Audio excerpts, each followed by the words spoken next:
Entre greenwashing, arnaque au carbone et marchés opaques, on a voulu comprendre ce qui se cache vraiment derrière les quotas et les crédits carbone. Spoiler, c'est à la fois un peu flippant et hyper prometteur. Parce qu'au milieu de ce grand bazar, les quotas carbone pourraient bien devenir un atout stratégique énorme pour la France. Pour démêler tout ça, on reçoit Isor Coursenet, cofondatrice d'Initiative, une start-up qui veut simplifier le trading des matières premières environnementales et rendre les marchés carbone accessibles aux 90% d'entreprises qui en sont aujourd'hui exclues. Sélectionnée par l'université de Cambridge pour son programme Sustainability et Leadership, Isor a aussi bossé sur un projet financé par la Banque mondiale, collaboré avec le Forum économique mondial, et présenter ses travaux à l'Union européenne. Et accessoirement, elle a commencé sa vie pro comme danseuse étoile à Paris, Londres et New York, après avoir eu son bac à 14 ans. Voilà, un parcours lunaire assez chargé, tout comme va l'être cet épisode. Mais comme d'hab, on commencera avec quelques pépites techno autour de l'énergie, de la fusion nucléaire et même de micro-ondes géants qui percent la croûte terrestre. Je vous promets que tout ceci est un vrai épisode. Bienvenue en Charge Positive, attachez vos ceintures parce que ça vaut vraiment le coup. Quota carbone, crédit carbone, escroquerie carbone. Aujourd'hui, on va dérouler le fil du carbone et voir comment il a été transformé en un véritable objet de trading où les intentions écologiques initiales vendues au grand public perdent un peu tout leur sens pour laisser place à la réalité du marché. On est accompagné aujourd'hui par l'impressionnante et versatile Isor, que je vous ai déjà présenté dans l'introduction de ce podcast. Elle a une vision très claire du marché et du carbone, vu que c'est ni plus ni moins son travail. Bonjour Isor, c'est quoi ton taf ? Bonjour Benjamin, je ne sais pas quoi répondre après cette magnifique introduction. Mon taf en 5 secondes, c'est essayer de faciliter l'accès à l'achat de l'énergie et de ces fameuses émissions carbone. Et beaucoup de vulgarisation sur c'est quoi la différence entre un crédit carbone et un quota carbone. Ok, donc dans les grandes lignes, tu valides un petit peu cette intro sensationnaliste que j'ai faite, que c'est devenu un marché, le carbone, etc. Alors, je suis tout à fait d'accord avec le fait que c'est un marché, sinon on n'aurait pas vraiment raison de lieu d'être avec mon entreprise. Après, l'intro sensationnaliste, je pense que ça fit parfaitement avec le documentaire qu'il y a eu sur Netflix, avec la série qu'il y a eu sur Canal+, et avec tous les gros titres qu'on a H24 sur crédit carbone. Donc l'introduction est vendeuse et dans le bon sens, ça va dans le sens de ce qu'on va aborder dans ce podcast. Mais pour se mettre en jambe, tu as quelque chose à dire. Ça manque d'un jeu de mots, Benjamin. C'est ça. Il en a pas. Laissez-moi le temps de me chauffer, s'il vous plaît. Laissez-moi le temps de me chauffer. Et pour cette raison, justement, pour se chauffer, pour se mettre en jambe, vu qu'on va parler d'énergie aujourd'hui, on va vous proposer 3 petites news technologiques très enthousiasmantes liées à ce secteur de l'énergie, l'écologie, tout ce bazar. Qui commence ? Tim, peut-être. Tim, vas-y, c'est ton moment. Moi, très bien. Et je voulais aborder le sujet de la fusion nucléaire. Il y a quelques news là-dessus. C'est vrai que c'est un spectre. Tiens, alors, c'était sûr. Des décennies. C'était sûr. Bah oui, évidemment. Non, mais ça fait des décennies qu'on entend la fusion, il y a énormément de sceptiques, et vous savez, il y a le projet ITER, qui est un projet international pour réussir à développer la fusion, en tout cas de façon, au niveau de la recherche fondamentale, le but c'est pas de produire tout de suite un réacteur utilisable, mais en tout cas de pousser ça en avant. Et là, il y a eu enfin des breakthroughs, ça a commencé avec la Chine, qui a réussi, alors il y a 2 réacteurs, il y a le réacteur West et East, c'est pas vraiment des réacteurs, c'est des Tomahawk qui sont en train d'apprendre à contrôler le plasma justement et à maintenir cet état en fait de la matière. Et si je confirme ça, j'attends tout de suite, je vais vous dire ça tout de suite. Il se trouve que la Chine a réussi à tenir la réaction pendant 1066 secondes. Donc ça c'était super, oui. C'est le réacteur East. Donc avant on arrivait à peine à faire quelques secondes, c'était extrêmement court. Donc là maintenant on est sur plusieurs minutes. On est 20 minutes là à peu près quoi. 15-20 minutes. Ouais. Et du coup, truc très cool après, c'est que quelques semaines après ça, la France arrive. Et à ITER, donc West cette fois, on a annoncé que la réaction avait tenu 22 minutes. Donc on avait encore explosé le record qui avait été set up en Chine. Donc la fusion était en train de passer de quelques secondes à plusieurs minutes, maintenant à 22 minutes. Et à mon avis, il y a peut-être encore 10, 20 ans de travail, mais avec les IA, on va accélérer tout ça. Tu veux dire qu'il faudrait encore quelques itérations ? Tu voles le travail de Benjamin, attention. Ouais, j'avoue. En effet. Attention Martin, il y a des rôles bien définis dans ce podcast. Les blagues, c'est moi, ok ? Toi, t'es le sceptique, t'es le mec un peu ronchon. C'est vrai. Mais t'inquiète, je vais ronchonner. Mais Tim, du coup, avec quelques itérations d'ici 10-20 ans, du coup, tu penses que... Et surtout avec Je vais les pas IA faire qui permettent d'accélérer tous les breakthroughs dans tous les C'est sens. ça.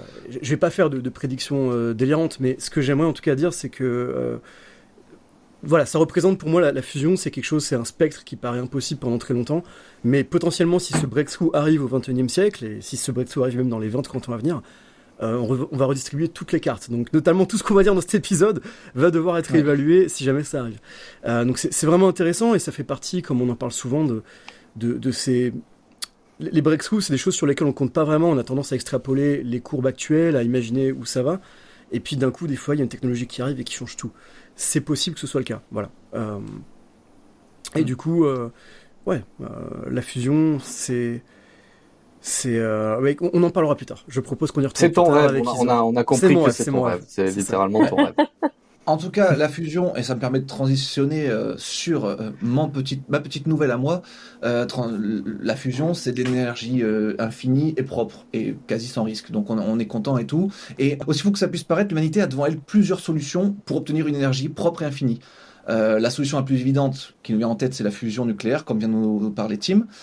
Mais il y a d'autres startups qui font des choses aussi, dont une startup américaine qui a décidé d'emprunter une autre approche pour fournir à l'humanité une énergie tout aussi propre et infinie. En effet, la Terre cache en son centre une bombe énergétique. Son noyau chauffe à 6000 degrés, donc c'est aussi chaud que la surface du Soleil. Et là-bas en bas, au centre de la Terre, il y a tellement d'énergie que juste 0,1% de cette chaleur pourrait alimenter l'humanité pendant des millions d'années. Donc ça, c'est la géothermie. L'idée, c'est de capter cette chaleur pour en faire de l'électricité propre, sans pollution et sans carbone. Mais le problème, c'est que cette énergie, elle est profonde, elle est très très très profonde, et jusqu'ici, on n'avait pas les outils pour l'atteindre. Alors, en Islande, c'est facile de l'atteindre, car la chaleur remonte presque toute seule avec des geysers qui crachent de l'eau bouillante. Mais ailleurs, comme chez nous, il faut creuser loin, genre une douzaine de kilomètres en moyenne, pour trouver des températures assez folles. Au-dessus de on cherche à atteindre 374 degrés, parce que, en gros, à 374 degrés, l'eau, ça devient super critique. Ça devient une sorte de vapeur magique qui peut faire tourner des turbines comme jamais et créer une énergie de zinzin, en fait. Le problème, c'est que creuser aussi profond, ça coûte une couille. Si on utilise des termes qui parlent à tout le monde, ça coûte vraiment... Des termes masculins. Des termes masculins. Bon, effectivement, aujourd'hui, on est en présence féminine, il faut trouver d'autres termes. Donc, ça coûte une fortune et ça prend un temps de dingue. Je ne vais pas le dire. Je ne vais pas le dire. Par exemple, depuis de 3 km, c'est 6 millions de dollars et des mois de travail. Et si on passe à 6 km, ça devient d'un coup 27 millions de dollars, donc c'est presque 5 fois plus cher. Et les forêts classiques, ça fond comme du beurre sur une poêle chaude. Puisque la roche à cette profondeur, elle est hyper solide, hyper dure à creuser en gros. Donc ça devient très très cher de creuser très profond. Et pour atteindre les températures dont on a parlé, il faut qu'on creuse 2 fois plus profond encore. Donc on imagine bien pourquoi en ce moment c'est un peu galère et on n'y est pas encore à la géothermie. Mais c'est là que Quaise Energy, donc la start-up, entre en scène avec une idée qui me fait mourir de rire, parce que au lieu de creuser avec des perceuses géantes, ils veulent du coup vaporiser la roche avec des micro-ondes. Exactement les micro-ondes qu'on a chez nous en gros, mais en version ultra badass. En gros, ils utilisent un gyrotron, c'est une machine qui balance des ondes ultra puissantes pour faire fondre et évaporer la pierre. Et ensuite, ça devient un gaz et le gaz, il est évaporé dans l'air comme ça. Je croyais qu'on était dans l'innovation, mais en fait, on a des années-lumière. Hein.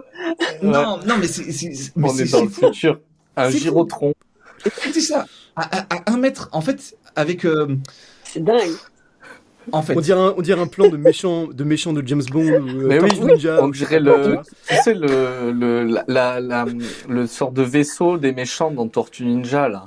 Oui, je suis d'accord, le truc de Krang, là, Mais vous faites vos malins, là, vous rigolez, vous foutez de moi parce que je suis quelqu'un de naïf et sympa.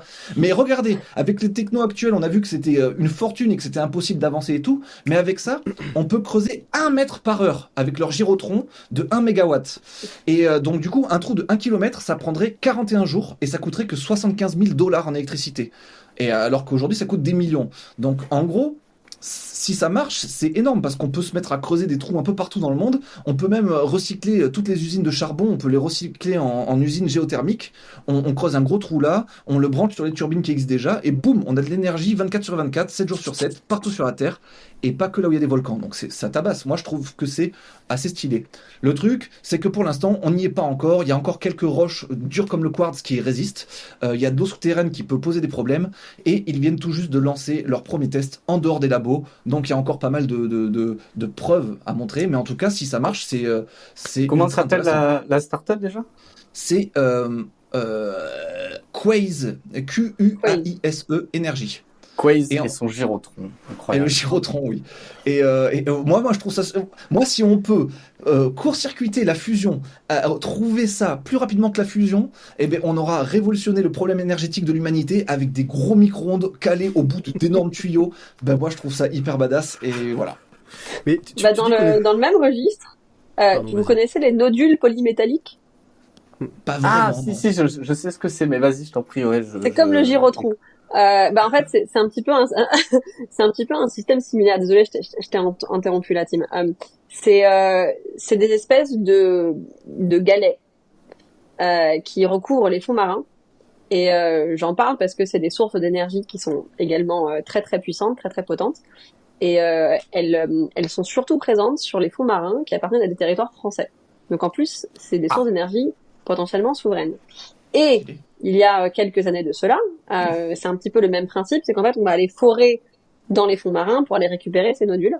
Et, euh, et malheureusement, quand on fore, bah, ça nuit également à la faune et la flore marine. Donc on avait les US qui s'étaient mis sur des plages littorales qui pourtant appartiennent à la France, du côté de la Mayotte, et s'étaient mis à forer pour récupérer ces nodules. Donc ça avait fait beaucoup de bruit à l'époque, et puis depuis on a laissé les nodules un peu plus tranquilles, mais je pense qu'il va y avoir également beaucoup d'attention là-dessus sur les mois/années à venir. Eh oui. Et ces nodules, ils sont constitués de quoi? C'est du gaz, non? C'était pas ça? Ouais, c'est un espèce d'amalgamate de différents composants qui fait que c'est pareil, c'est ton énergie sur Hyper Terre. énergétique. C'est ça. Incroyable. Tim, Ça, tu voulais dire quoi? Tim? Non, j'étais surpris, pardon, pour revenir à ce que tu disais, Ben, tu dis qu'on est déjà à la moitié de la profondeur nécessaire pour aller chercher l'énergie.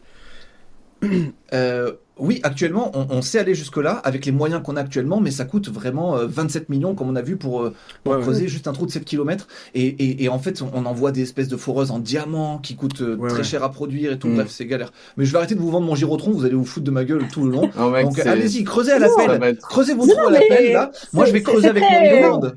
super histoire, C'est très Ben. steampunk. C'est très Ouais, steampunk. en plus. Oui, parce qu'il y a de la vapeur. Voilà, vous avez entendu qu'il y a de la vapeur, et voilà, du coup, c'est steampunk. Moi, allez, vous vous foutez de ma gueule. Vas-y. Non, Mais c'est non, plutôt oh Jules Verne. là là, C'était bon. Jules Verne, voyage, enfin, Allez, on cite Jules Verne. Allez, bon, vas-y, C'est le Martin, faux- vas-y, je t'en prie. Ok. Balance-nous ta news. voyage autour de la Terre, commencer à forer. Il y a quand même un petit parallèle là, Benjamin, je sais pas. C'est vrai, mais si t'arrives à te caler dans le trou qu'ils sont en train tu sais que tu mesures la taille d'une frite, quoi. Je pense pas que tu mesures la taille d'une frite. C'est des petits trous, tu vois, c'est des petits tubes. Et T'es bon, pas je une dois Bon. enchaîner là-dessus. Bon, vous êtes Martin, êtes prends le relais. insupportables. Let's go. Ok, Martin, ok. les frites. Alors, et moi je vais pas parler de frites, mais du coup moi j'ai 0 sur 20 parce que en fait j'avais complètement. Alors j'ai bien fait l'exercice que m'a demandé Ben cette fois, qui est d'écrire tu vois, un truc autour d'une news techno. Sauf qu'en fait j'ai complètement oublié qu'en fait il fallait parler d'énergie, donc je vais pas du tout parler de ça. Ah, ouais, d'accord. Ouais. Donc bah j'ai pas 0 sur 20, mais genre, je vais avoir une mauvaise note. Bah, tu te le gardes pour la prochaine fois. Tu sais que c'est comme moi, c'était ma hantise quand tu sais tu fais des hors-sujets au collège, j'en faisais tout le temps. Mais tu peux dire des trucs intéressants, tout le monde s'en carre le cul. Enfin bon, moi je voulais vous parler aujourd'hui d'une boîte française qui s'appelle Loft Orbital, pardon, qui est une boîte qui envoie littéralement du lourd dans l'espace. C'est-à-dire que fondée en 2017 à Toulouse, qui est ma ville natale, et accessoirement la ville rose et la ville des saucisses de Toulouse. Cette start-up, elle transforme des satellites en fait en data center volants. En gros, l'idée, c'est que ils envoient en orbite des satellites standardisés, ou même moi, ou même d'ailleurs nous tous, puisqu'on a bien galéré aujourd'hui avec nos micros sans fil, seraient capables d'utiliser ces satellites pour balancer de l'IA, de la surveillance écolo, des coms sécurisés, et le tout sans avoir besoin de développer un satellite avec une armée d'ingénieurs, de se prendre la tête pour trouver des places dans les lanceurs SpaceX ou Ariane. Et en fait, ce qu'ils font, c'est... Ouais, Ça devient satellite as a service, en gros. exactement. Ils appellent ça de infrastructure as a service et dans le domaine du spatial. Et en gros, c'est des satellites prêts à l'emploi, mutualisés. T'as capté le truc. Aujourd'hui, Juste une petite ouais, touche, vas-y. note d'esprit. Du coup, si jusque-là on avait le cloud, là on appelle ça quoi? On appelle ça le space? Comment on Bah appelle ouais, ça? ou le Space Cloud, ou je sais pas, t'as tout le reste de ma chronique pour trouver un nom avec un jeu de mots, Ben. C'est Ok. ton petit défi. Mais du coup, si on revient un peu à la startup, ils font déjà 137 millions de revenus avec juste 5 satellites. Ils ont un potentiel de 500 millions d'euros de contrats pour 2025-2026, ce qui est pas dégueu pour une boîte qui a levé en janvier 2025 170 millions d'euros.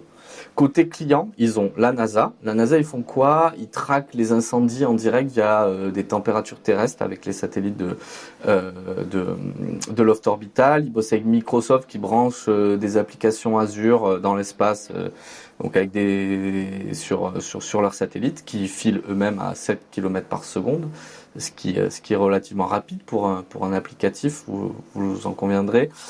Et ils se bossent aussi avec la Space Force US, qui, alors on ne sait pas ce qu'ils font, mais vraisemblablement ils doivent pister des bateaux, des cyberattaques ou toutes sortes d'autres choses avec les IA qu'ils ont embarquées sur les satellites.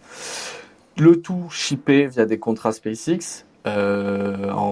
Et la spécificité de notamment de Loft Orbital, c'est que ils ont réussi à locker des contrats avec SpaceX qui a une longue liste d'attente, et ce qui est plutôt un gros avantage concurrentiel pour la start-up française. Ils vont développer des nouveaux satellites d'à peu près de 500 kilos et pour ce faire, ils ont ouvert aussi une usine de 4600 mètres carrés aux Émirats. Ce qui va leur permettre de cracher du satellite, parce que je rappelle, ils ont que 5 satellites, ils font déjà 130 millions d'euros de chiffre d'affaires. Globalement, si on veut parler d'ordre de grandeur, pour comparer ce chiffre d'affaires au marché, ça va plaire à Tim, les ordres de grandeur. Merci. Le marché qui target aujourd'hui en 2025, c'est 10 milliards d'euros. Et d'ici 2030, ça va passer à 180 milliards d'euros.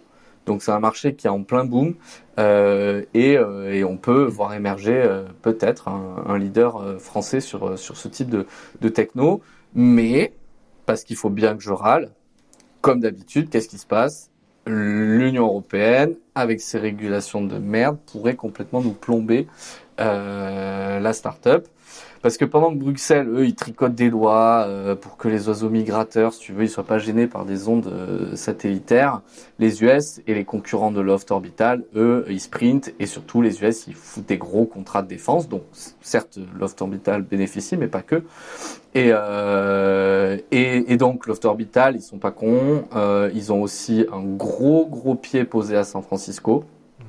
Silicon Valley, milliardaire, pas de bureaucratie, enfin bon bref, vous connaissez un petit peu le topo. Et voilà, donc un petit Frenchie qui vient troller l'industrie spatiale, moi ça me plaît bien. Et je vous le dis, si jamais vous avez raté les opportunités dans le spatial comme SpaceX et autres, je mettrai bien un petit ticket lorsque cette boîte rentrera sur un marché coté, si j'étais vous. Et voilà pour ma chronique. J'ai une mini question là-dessus. Vas-y, je t'en prie. Quel est l'intérêt d'avoir du coup la data qui existe directement du coup dans l'espace plutôt que la stocker sur Terre? Quel avantage ça apporte spécifiquement? Est-ce que ça permet par exemple d'échapper à des juridictions? Il n'y aurait pas les cryptos là-dessus, des choses comme ça? En fait, c'est pas juste stocker de la data dans l'espace. En fait, ils envoient des satellites multirôles qui ont tout un tas de capteurs et qui permettent de déployer des applications qui sont diverses. Donc Ok. toi demain par exemple, t'as une start-up, je sais pas moi, je vais te dire une connerie, mais t'as des flottes de bagnoles connectées. Et tu as besoin de développer un applicatif qui est dédié à ta flotte parce qu'elle est mondiale et tu as des bagnoles un peu partout dans le monde et tu veux les traquer d'une certaine manière qui est très précise que ne t'offre aucun provider. Et ben tu vas aller développer ton application, tu vas voir Loft Orbital et tu dis je veux vous héberger cette application sur vos satellites et qu'elle communique en direct avec les fonctionnalités de vos satellites. Tu vois. Donc c'est pas juste, c'est pas du cloud Je comprends. storage. Tu vois. Donc potentiellement, il pourrait avoir Uber comme client ou Tesla ou je sais pas qui. Enfin Tesla non parce que parce Ils qu'avec ont déjà, SpaceX, tu mais, vois. En fait, aujourd'hui, tu as beaucoup d'applications visiblement autour de tout ce qui est météorologie. Donc en fait, toutes les agences qui ont besoin. Mais demain, par exemple, tu vois, typiquement moi qui surfe tous les jours, les forecasts de surf, c'est pas toujours parfait. Surf Forecast, qui est une des plus grosses applications, il pourrait très bien se payer un petit peu de bande passante sur des satellites pour avoir accès à certaines informations qu'ils ne peuvent pas avoir ailleurs, qui sont spécifiques à leur activité, tu vois. Ok, excellent. Intéressant. Ben, ton jeu de mots? Pas de jeu de mots, non, Et pas de jeu de voilà. mots. J'étais en train de penser justement à quel type de business je créerais si je veux profiter justement de ces nouveaux satellites qui partent dans le ciel et que je veux créer une application qui tire parti de tous ces capteurs dans le ciel auxquels le commun des mortels, le Kidam, n'a pas accès aujourd'hui. Voilà, j'étais en train de penser à ça. Mais il n'y a rien qui vient tout de suite, donc je sais pas demain avec, je suis millionnaire, donc on peut passer à la suite. On peut parler de... En parlant de l'espace, et parce que Oui. du coup j'avais pas mon anecdote, mais ça y est, Martin, tu m'as inspiré et toi aussi Benjamin. Aux Émirats, alors il y a un événement qui s'appelle le Sommet mondial des femmes. J'en profite comme il y a une petite présence féminine sur le podcast. Et l'édition d'il y a 2 ans s'était tenue à Dubaï. Il y avait tout un sujet sur justement est-ce qu'il y a assez de représentativité féminine sur ces sujets. Et si je ne m'abuse, ils avaient insisté à ce que la personne qui soit en charge de tout ce qui était développement spatial au niveau des ministères à Dubaï était une femme qui était une des plus jeunes diplômées de l'université du coup de Sharjah de mes souvenirs et qui travaillait avec plusieurs contrats gouvernementaux dont Amazon pour tenir un cours en ligne un petit peu comme un MOOC pour éduquer toutes les femmes qui ont envie de se renseigner sur les nouvelles applicatifs sur le satellite, le spatial, que ce soit de l'orbital ou alors du storage et même de la surveillance. Trop cool. Mais qui a sans doute dû travailler sur le dossier Loft Orbital avec leur usine. Très Je mal, pense aussi. d'ailleurs, les Émirats. Oui. Mais justement, ils se servent beaucoup, en fait. T'as un observatoire qui s'appelle The Eye, je crois, qui est soit rattaché à Amazon, si je dis pas de bêtises, ou à Microsoft. Et en fait, ils collectent énormément de data sur le climat, sur l'environnement, sur les différentes parties du monde qui sont affectées par le réchauffement climatique, afin de pouvoir doter le public du coup d'informations tangibles et de tuer un petit peu dans l'œuf tout ce qui va être climato-scepticisme.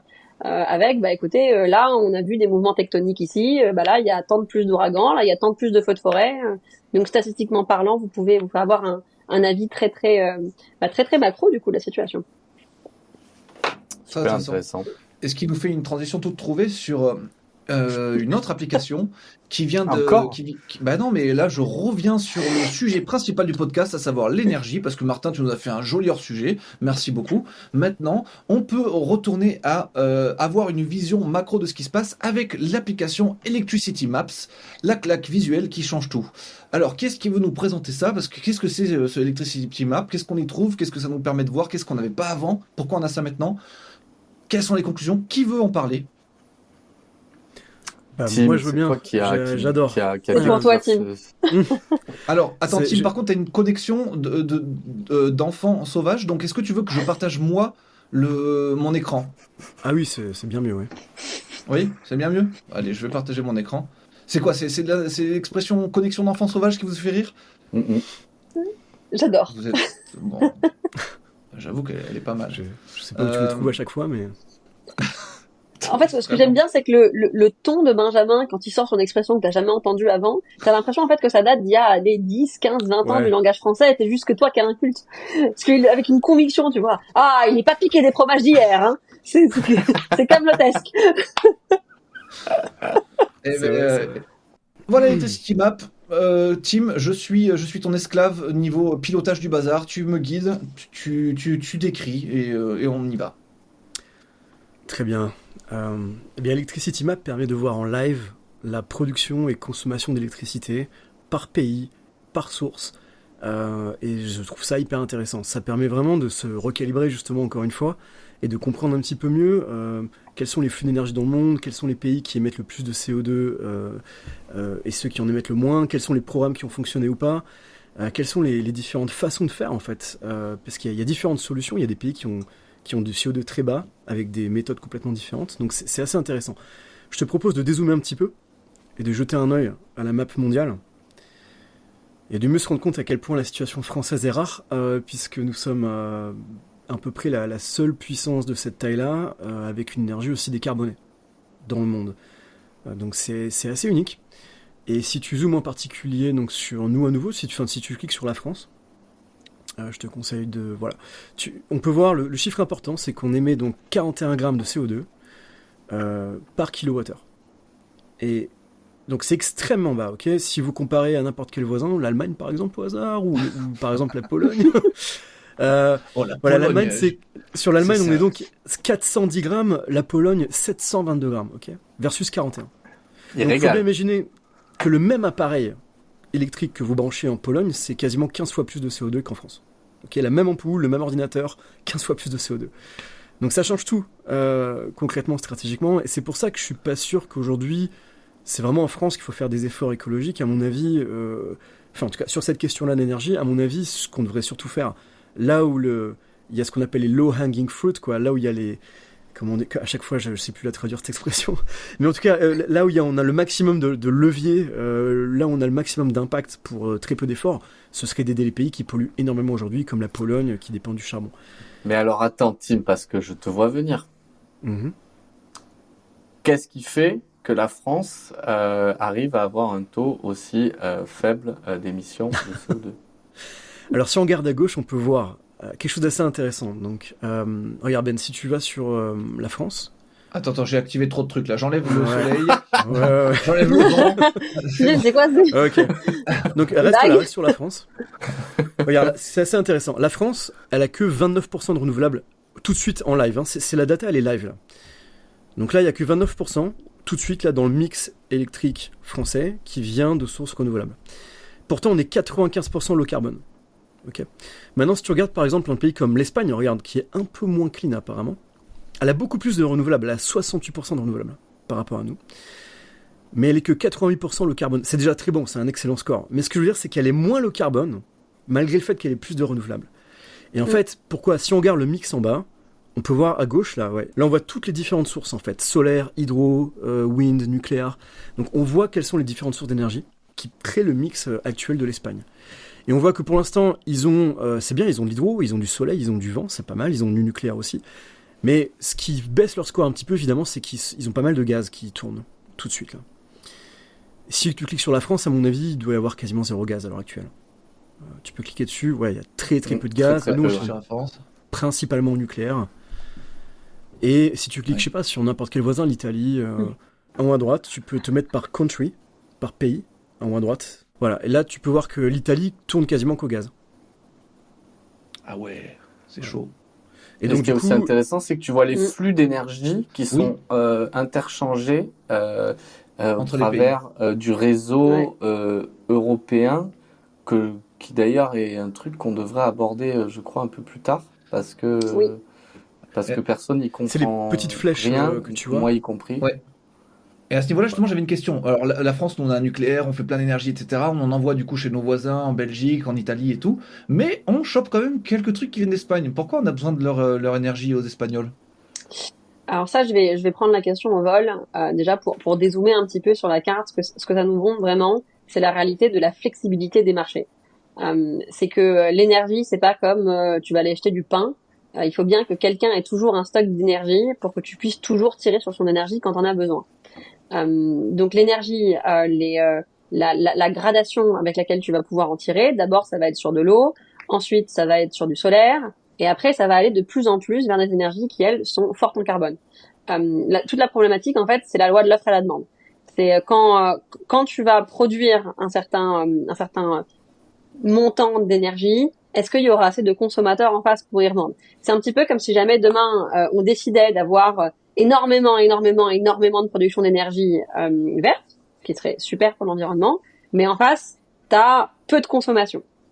Bah, c'est un petit peu comme si jamais tu faisais une autoroute et tu dépensais l'argent pour faire l'autoroute alors que t'as 5 voitures qui passent dessus. Donc la solution que les différents gouvernements européens ont trouvée, c'est de répartir leur grid, donc le réseau, entre eux, et pour que lorsqu'il y ait une inégalité, ça tire ici, ça tire là. Nous par exemple, on échange beaucoup avec l'Espagne parce que le réseau est limitrophe et c'est plus simple pour nous de tirer chez eux. Mais Ouais. alors, et on peut zoomer sur la Belgique. Parce que là, ce qu'on voit, c'est que la Belgique, à la fois, elle envoie aux Allemands. Ah non, c'est pas la Belgique, c'est le Luxembourg qui prend. Luxembourg, Ah ouais. oui, d'accord. Non, mais si Ah tu oui, vois, ok. quand même, elle commande chez les Français et après, elle l'envoie à côté, tu vois. Et moi, c'est ça qui m'étonne. Pourquoi elle garde pas tout son truc chez elle au lieu d'envoyer chez les autres et de nous en prendre à nous? Pourquoi elle garde pas chez elle? Ça c'est alors je vais pas m'avancer sur les contrats qui ont été mis en place, mais il y a deux réalités. Il y a une réalité donc physique, donc qui est-ce qui livre à qui, quand, comment et quoi. Et puis ensuite il y a une réalité financière. Comment est-ce que les flux vont être redirigés vers tel ou tel pays? Ça va être également où est-ce que ça coûte le moins cher d'acheter ou le moins cher de vendre ou le plus cher de vendre, pardon. Et en fonction de ça, c'est des décisions qui sont pas prises en fait des fois à un niveau gouvernemental ou même à un niveau écologique. C'est des décisions qui sont prises purement à un niveau financier. Ouais. Donc ça se trouve, eux, là, les Belges, ils se disent, bon, ça nous coûte, il vaut mieux qu'on vende notre énergie chère et qu'on achète celle des Français pas chère. Et du coup, ils s'y retrouvent mieux. Par exemple, ça pourrait être ça schématiquement, C'est non? ça. Ça pourrait Ok. très clairement être ça, ou alors ça peut simplement être, en fait, pour la majorité des entreprises, parce que ça, en fait, soit ça peut être un contrat gouvernemental, soit c'est plusieurs différentes entreprises qui vont aller acheter leur énergie. On sait pas. Mhm. Généralement, c'est plusieurs entreprises qui vont aller acheter leur énergie. Et t'as entreprise A, B et C, ils ont un broker qui est français. Donc le français, il va d'abord aller sourcer là-bas. Ou alors, elles ont un broker qui vient d'un autre pays. Et du coup, lui, il a une meilleure visibilité sur les prix et sur les signaux des prix d'autres pays, sur d'autres énergies. Et donc, va plutôt aller sourcer là-bas. Ouais, très bien. Isor, est-ce que tu peux détailler un peu le principe de la tension permanente, enfin de l'équilibre qu'on doit avoir dans ce qu'on appelle la grid? Et je crois qu'il y avait deux notions différentes, si je me souviens bien quand on a préparé ensemble. Il y a des grids ouvertes ou interconnectées et des grids plutôt fermées. Et j'ai complètement oublié les différences, les implications. Et je t'avoue que peut-être ça mériterait un éclairage à ce moment-là, puisqu'on vient d'en parler. Alors, gardez Yes, juste en yes. tête que là, on doit arriver à la partie d'après qui est sur le carbone, les quotas, les crédits, l'escroquerie. Donc, si on peut s'arranger pour que Je vais cette segway. petite explication nous dirige vers ce truc-là, ça serait pas mal. Yes, yes. Merci Benjamin. Déjà en plus pour ceux qui nous regardent, je suis pas le fondateur expert sur l'énergie. Ça c'est ma deuxième partie qui lui pour le coup est un pur produit des marchés boursiers qui a à peu près une trentaine d'années d'expérience dans différentes bourses. Donc Tu parles notamment de ton associé. Exactement. Ouais. Mon associé qui a fait partie des membres fondateurs de la première bourse carbone, puis ensuite de la bourse du gaz, puis ensuite récemment qui était la bourse de l'énergie. Donc vraiment c'est son dada et je lui ai envoyé quelques notes et il m'a donné quelques éclaircissements. Il y avait deux concepts qu'on voulait bien souligner. C'était la différence entre l'achat en tant que citoyen et l'achat sur les marchés wholesale, donc les marchés de gros, et aussi la différence entre la vente instantanée et la vente à terme. Parce que là, ce qu'on a, c'est quelque chose qui est très fascinant. C'est quelque chose qui est physique, c'est une commodité et qui en même temps a un signal prix. Donc, on est en train de mettre une valeur économique sur quelque chose qui est utilisé tous les jours. Et forcément, quand tu achètes ton pain, on va pas te dire je vais te livrer ton pain dans 4 jours. Alors que ton énergie, potentiellement, on peut te dire soit t'achètes ton pain aujourd'hui, il te coûtera 1,50 € et tous les jours tu viendras chercher ta baguette de pain à 1,50 €, ou alors ton boulanger il va te dire bon, si tu veux, je te livre 50 pains dans 2 semaines et il sera à 1 €. Mhm. Donc ça c'est vraiment la différence de ce qu'on expérimente sur les marchés de l'énergie parce que on va soit acheter ce qu'on appelle du spot, donc je veux tant de power now, ou alors on va se dire en fait on va acheter à terme, c'est-à-dire je veux tant de power dans un an et demi, 2 ans, etc., etc. Donc la flexibilité des marchés est vraiment gérée par cette réalité. Et je peux te poser une question parce que vraiment là ça me brainfuck, c'est que vu que l'énergie, tu vois, c'est quelque chose qui doit être constant et instantané, comment on peut acheter un paquet d'énergie à terme, alors que de toute façon, on a besoin, un pays, ou même une entreprise, ou même un individu, a besoin d'une énergie en permanence, tu vois. Et donc ça, c'est vraiment un truc que j'ai du mal à le conceptualiser. Ouais, bah, moi, c'est un industriel qui m'a aidé à comprendre mieux, donc je vais plutôt emprunter ses paroles, où il m'expliquait en fait qu'il y avait, t'as la réalité physique et la réalité financière qui sont complètement différentes. Et par exemple, quand en tant que personne t'achètes ton énergie sera plus chère que si jamais tu l'achetais sur les marchés. Pourquoi? Parce qu'il y a 50% de l'énergie que tu achètes, et ensuite t'as 50% de la livraison de ton énergie que tu achètes. Cette livraison elle est assurée par un réseau qui s'appelle le réseau Enedis, et donc qui est des câbles qui sont un peu partout. Et je me souviens avoir vu un diagramme, je crois que c'était NATO qui avait exposé ça en termes de câbles, pour le coup plus à une portée internationale, et on voyait qu'il y avait 70% des câbles qui communiquaient entre les États-Unis et la Chine, souterrains, pour également plein d'autres purposes, mais en fait le monde est très câblé. C'est un jeu de mots. Je ne l'ai pas. Merde, Attends, rigole, Martin. tu veux dire que attends, c'est parce que Ben aussi, des fois, il me fait des jeux de mots que j'ai pas. Mais si, t'es bien câblé. T'es bien câblé. Non, tu l'as pas, l'expression. Si. Si, je l'ai. Le monde est bien fait. Au final, c'est un peu ça que tu veux dire. Voilà, le monde est bien câblé. Il y a beaucoup de câbles. C'est donc ça la sensation que ça te fait, Martin, quand tu captes pas mes blagues. Ça m'arrive super souvent. Ça m'arrive super souvent. Mais alors attends, faut couper ça, hein. Faut couper, hein. Faut couper, hein. Alors, ça coupe. On coupera ou pas, on verra. On verra. Mais je comprends que tu payes à la fois l'infrastructure et l'énergie, mais La livraison. La livraison, mais la livraison, c'est quelque part tu payes l'infrastructure, c'est ça. T'as raison. Ouais. Mais je comprends Tu payes toujours le pas fait que ton énergie elle aille d'un point A à un point B. Ouais, ça j'ai compris. Ah oui, donc si tu achètes une énergie qui est plus lointaine ou qui a une source qui est plus complexe à acheminer, elle va te coûter plus cher. Bah alors oui et non. Oui, dans le sens où ton énergie sera moins chère si jamais ton pays a des réserves, et dans ce cas tu tires directement dans les réserves de ton pays. S'il y a beaucoup de demandes, par contre, bah forcément les réserves, elles sont moindres, donc tu vas devoir aller le chercher plus loin, et ainsi de suite, et ainsi de suite, et ainsi de suite, et ainsi de suite. Ok. Ouais, et puis aussi, Martin, je pense, enfin, je sais pas si c'était ça ta question, mais genre, tu peux acheter comme ça en prémédité à l'avance l'énergie moyenne que tu utilises normalement, mais si par exemple ton pays qui utilise beaucoup de renouvelables, ben, d'un coup il y a plein de nuages et pas de vent ce mois-ci, tu vas avoir besoin d'acheter du spot on, enfin du direct. Ouais, je comprends. Mais si tu as acheté par exemple trop d'énergie à l'avance, qu'est-ce que tu vas en faire? Tu vas la revendre? Tu peux le faire ça? Éventuellement. Alors il y a énormément de fournisseurs qui sont installés sur les marchés depuis la déprivatisation des marchés de l'énergie. Donc effectivement, si jamais tu as un fournisseur et tu as acheté un surplus d'énergie, tu peux lui dire j'ai un surplus d'énergie. Mais après comme tu peux pas stocker ton énergie, à moins que tu sois sur un là on va revenir sur ta question, Martin. Donc à l'heure actuelle, il faut s'imaginer qu'on a un réseau ouvert. Donc c'est comme quand tu ouvres ton robinet, t'as de l'eau. Après, soit tu as ton robinet dans ta cuisine, soit tu décides d'avoir un puits avec tes voisins. C'est pareil avec le grid et ce qu'on appelle le off-grid. Ça veut pas dire qu'ils sont en dehors du réseau. Ça veut juste dire qu'ils ont un réseau plus fermé où il y a un générateur d'électricité. Donc ça peut être une grosse turbine qui génère du power. Il y avait une super start-up de notre accélérateur qui faisait des générateurs d'électricité verte qui étaient transportables pour les événements, par exemple les gros événements, les festivals, etc., etc. Et en fait, tu peux très bien installer ça chez toi avec ton village. Tout le monde met la main au pot pour t'acheter en fait ta grosse turbine. Et puis ensuite, tu raccordes ça avec des fils électriques et puis vous faites votre propre branchement.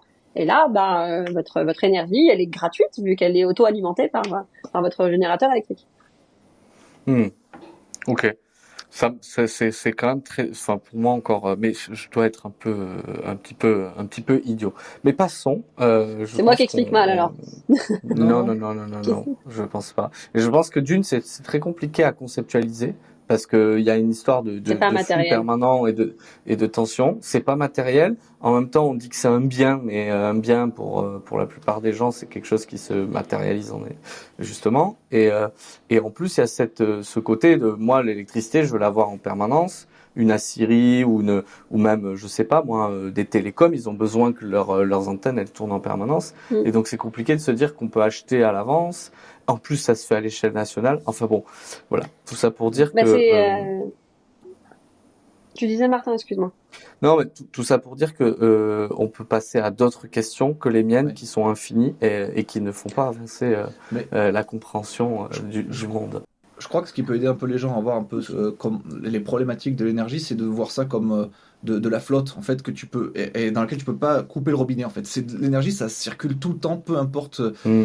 Et du coup, elle passe chez toi, soit tu l'utilises, soit tu dois en faire quelque chose, sinon elle est perdue et tout. Et donc je pense que ça crée un marché de fou quoi avec et ça crée du coup justement. Oh là, je suis fort en transition, c'est incroyable. Ça a créé cette histoire de quotas, de crédits, etc. J'imagine que si t'as trop d'énergie qui passe chez toi, tu peux la remettre sur le grid et du coup ça va te faire une sorte de crédit ou ce genre de truc. Si t'en crées toi-même, tu peux la remettre dans le système et ça te crée une sorte de crédit, ouais. Et bref, non, ma transition pue de la gueule, j'ai l'impression. Alors, je vois que se décomposer. J'aurais envie de te dire, ouais, mais ça marche pas du tout comme ça. Putain, Par contre, c'est une très bonne idée. La flotte, ça marche pas comme ça, c'était pas ça mon buzz. La flotte, ça marche comme ça. Par contre, si jamais t'en as plus ou moins, t'as pas de crédit. Oui. Ok. L'énergie, t'en as un Si surplus. t'en as plus ou moins, si t'en as un surplus, si t'en crées d'énergie et que tu le remets sur le grid, ça te fait une sorte de crédit, non? Pas du tout. Non, pas du. En fait, c'est ça. Ce que tu décris, c'est le rôle d'un opérateur particulier qui s'appelle un TSO.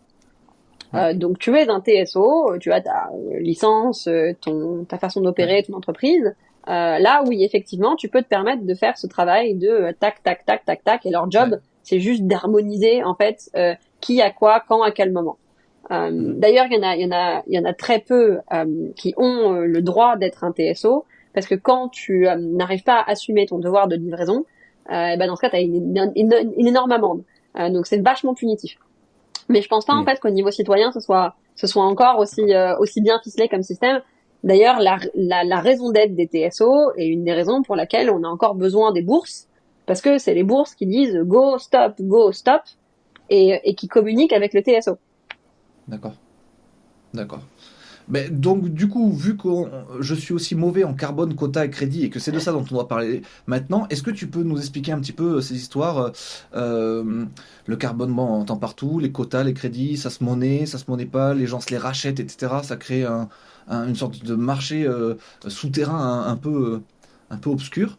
Et on t'écoute là-dessus. Je vais nous ramener à nos classes de primaire.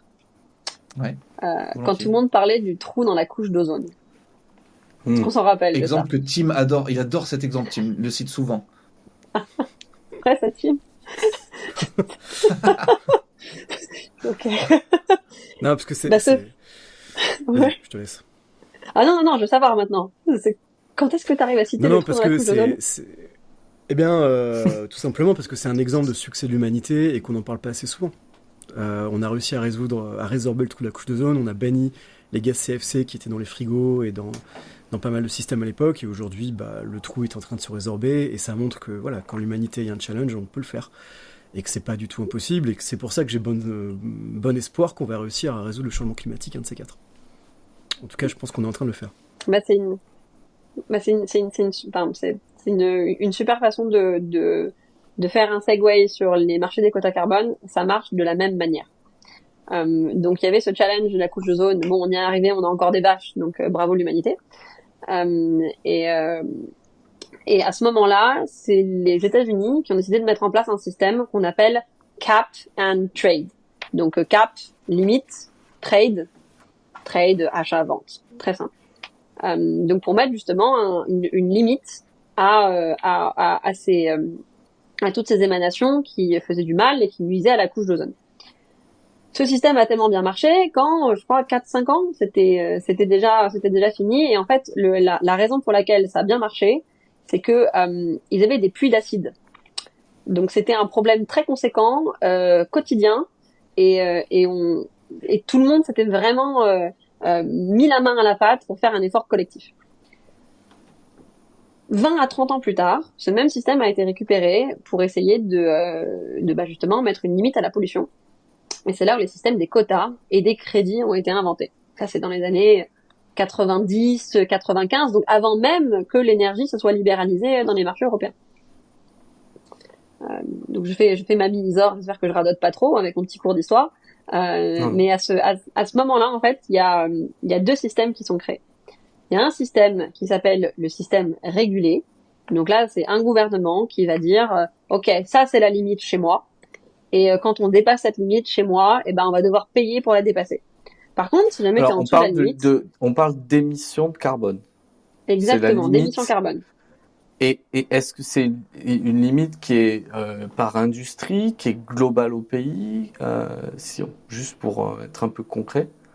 En fait, c'est une limite par rapport à un temps donné. Parce que si jamais on devait avoir une limite par industrie, par géographie, ce serait trop disparate. Tout ce qu'on savait et la chose sur laquelle tout le monde s'est accordé, c'est écoutez, là on pollue trop, faut polluer moins. Donc il y a eu ce qu'on appelle des vérificateurs indépendants, donc des grandes boîtes d'audit qui sont venues toquer à la porte des industries qui sont les plus carbonées, donc qui sont les plus polluantes, et qui sont venues voir, OK, en 2004, t'as émis combien de tonnes de CO2 et assimilé. Et puis après ils ont dit, OK, 2005, tu dois en faire moins. Puis 2006, tu dois en faire moins. Et ainsi de suite, et ainsi de suite, et ainsi de suite, et ainsi de suite. Et le système fonctionne tellement bien qu'on a déjà réduit d'une grosse part les émissions carbone à l'échelle de l'Europe. Un système qui fonctionne, il a été audité plusieurs fois. Et non seulement il fonctionne au niveau de ta baisse en termes d'émissions carbone, mais il fonctionne également en termes de rentabilité. Donc il y a une étude qui a été menée sur les entreprises qui font partie de ce système-là. Et effectivement, ils sont 10 à 15 fois plus rentables quand ils décident de prendre part de façon active dans ce système. Parce que si entre 2003 et 2004, t'es un bon élève, dans ce cas, t'en as plein des permis à vendre. Donc tu peux générer une marge sur tes bonnes pratiques. Donc ça met un signal prix en fait sur ta pollution ou sur tes démarches de développement durable. Et j'imagine que ça drive l'innovation parce que tu dis je produis du métal de telle manière. Maintenant, je vais le faire par exemple avec de l'électricité que j'achète à partir du nucléaire. Donc je peux prouver que je suis décarboné. Et donc cette nouvelle technologie qui était peut-être trop chère à mettre en place avant se finance par la revente des crédits carbone qu'elle génère. Je caricature sans doute, mais... Non, mais c'est exactement ça. Je dirais juste que c'est les quotas carbone, parce que ça, c'était le premier système. Dire ça.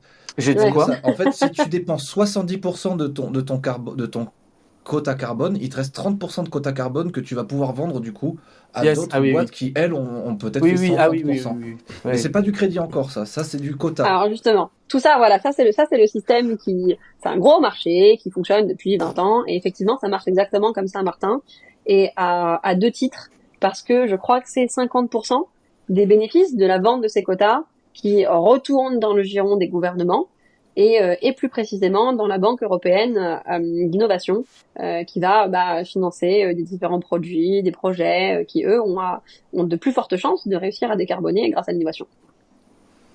Juste la Banque européenne d'investissement, pardon. La BEI. D'accord. Oui. Petite clarification pour les gens qui nous écoutent. Est-ce que ça inclut que le carbone, donc que le CO2, sachant qu'il y a aussi des gaz comme le méthane qui, je crois, sont 20 fois plus dangereux 20 fois plus, nocifs pour l'atmosphère, en tout cas pour le réchauffement climatique. Donc, est-ce que ça inclut tout ou c'est que carbone? Ça inclut tout. Il y a aussi du nitrate, il y a de l'azote. C'est vraiment, carbone, c'est devenu un mot tiroir. Ok. Tirer le mauvais lot, quoi.